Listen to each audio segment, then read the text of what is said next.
Reprenons un de nos sujets favoris, l'aviation. Le vol commercial le plus rapide jamais réalisé a eu lieu en février 2019, lorsqu'un avion a atteint la vitesse de 1289 km/h.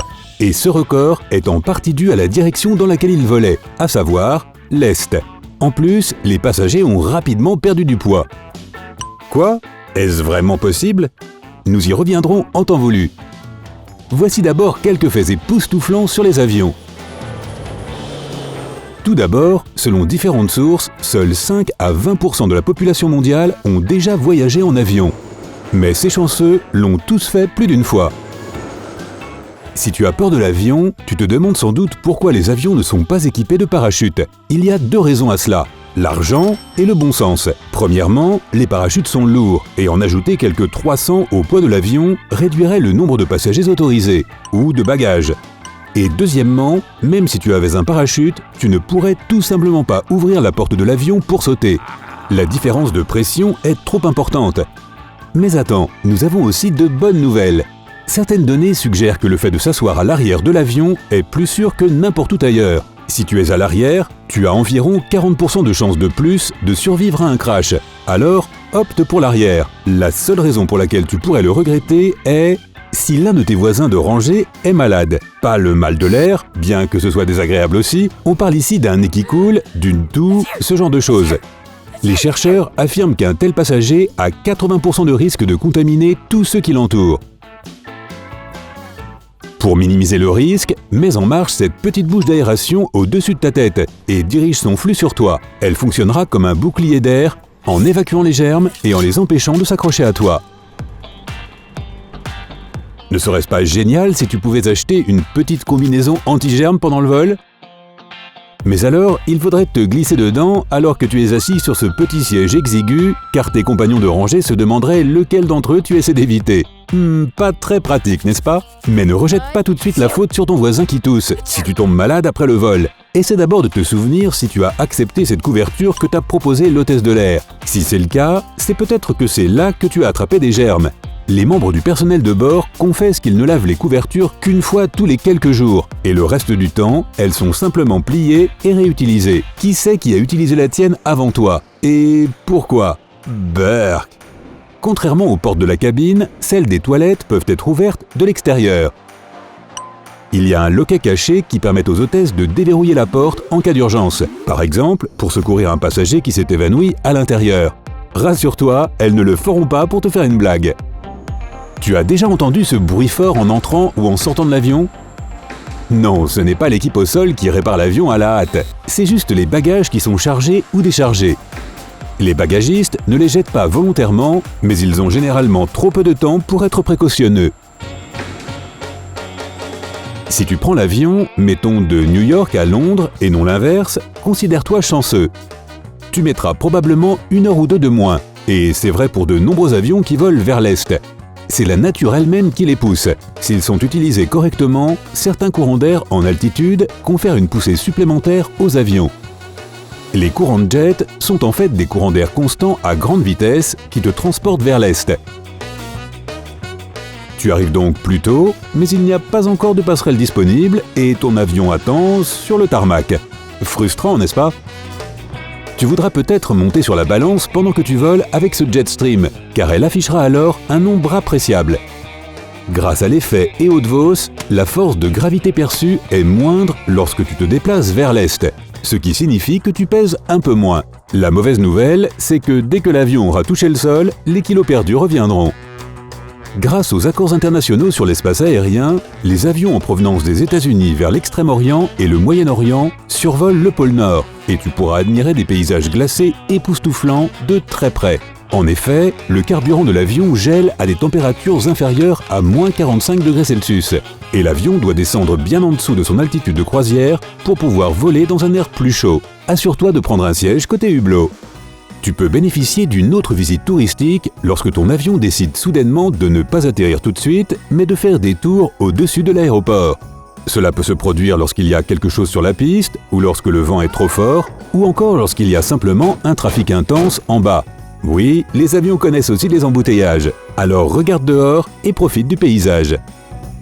Mais seulement s'il y a un hublot dans ta rangée. À l'origine, les avions ont été conçus pour que les rangées de sièges soient alignées avec les hublots. Mais pour faire entrer plus de monde dans la cabine et diminuer le prix des billets, la plupart des compagnies ont réduit l'écart entre les rangées en classe économique.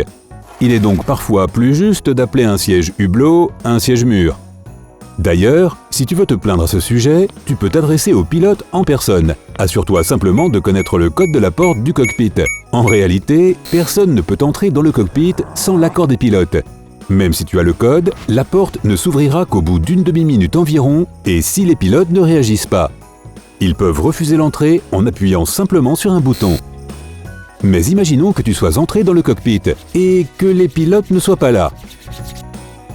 Une personne ordinaire peut-elle faire atterrir un avion dans une telle situation, comme on le voit dans les films?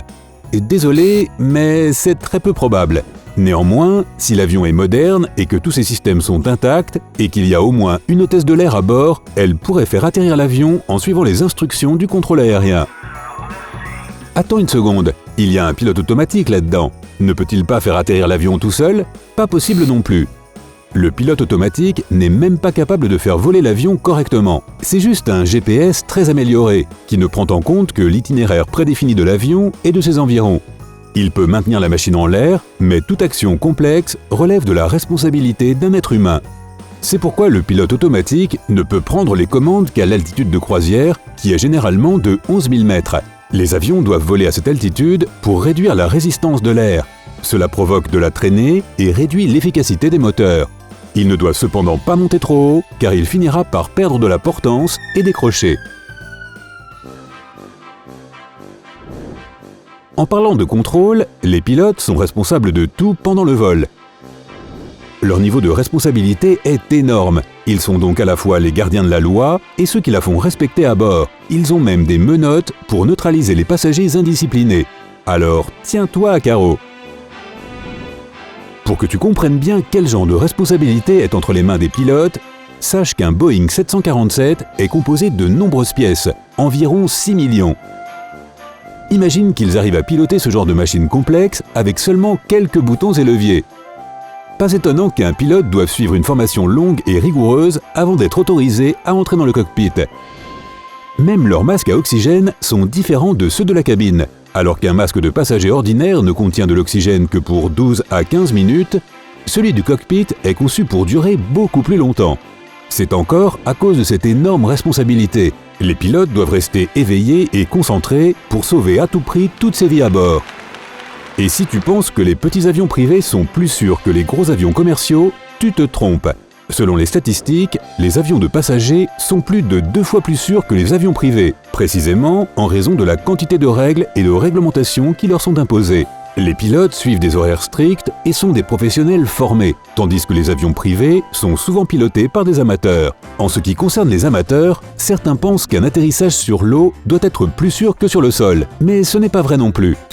Les pilotes affirment même qu'ils essaient à tout prix d'éviter d'atterrir sur l'eau. C'est ce qu'on appelle un amérissage forcé.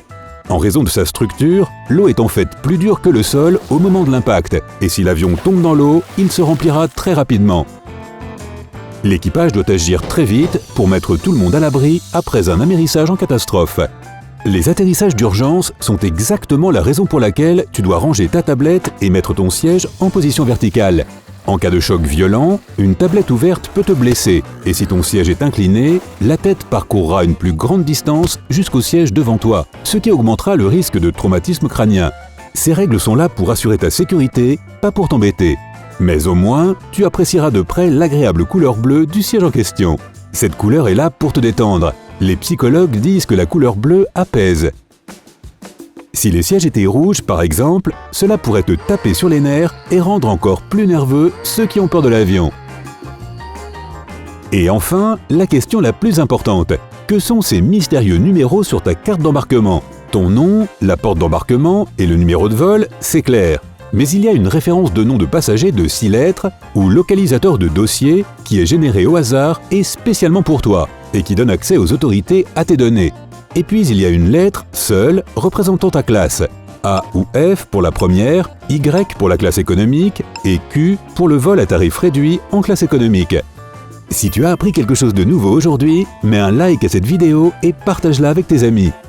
Et voici d'autres vidéos que tu vas sûrement apprécier. Clique sur celle de gauche ou de droite et reste du côté sympa de la vie.